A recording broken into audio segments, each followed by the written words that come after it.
The overarching aim of the SMCR is to reduce harm to consumers, and that's to be achieved by making senior people in firms more responsible and accountable for their actions, and raising the standards of conduct for virtually everyone who works in financial services. And there are three main elements to the SMCR: the senior managers regime, the certification regime, and the conduct rules. The conduct rules set basic standards of good personal conduct, which the FCA can use to hold individuals to account. They're set out in the Code of Conduct chapter of the FCA handbook called COCON. COCON also contains useful practical guidance on the rules with non-exhaustive lists of types of behaviour which would breach each rule. There are two tiers of conduct rules. The first tier is a general set of rules that applies to most employees in a firm, the individual conduct rules. The second tier consists of rules that only apply to more senior people, the senior manager conduct rules. Our focus today is on the individual conduct rules. I mentioned earlier that following the financial crisis, there was a perception that some staff below senior management level had seen bad things happening at their firm but have kept their heads down and said nothing.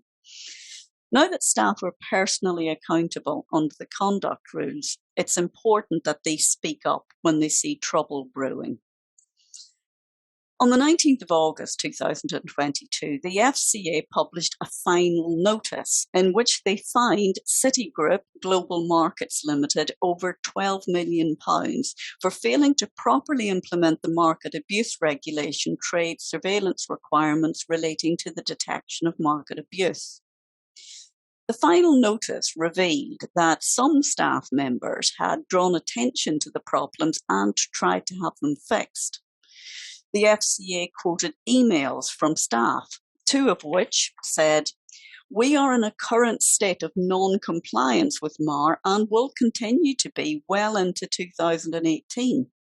And MAR/MiFID is a regulatory requirement, and I am not comfortable living with that risk until 2019.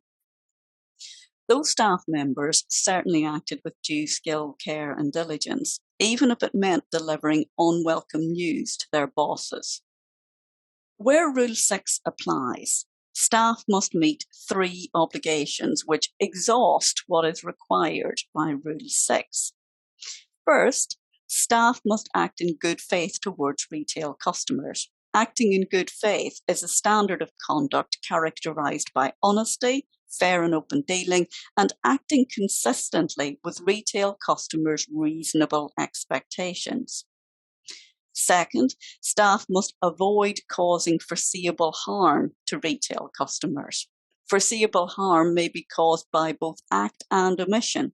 It may also be caused even where another person working for the firm is also responsible for or contributes to the harm.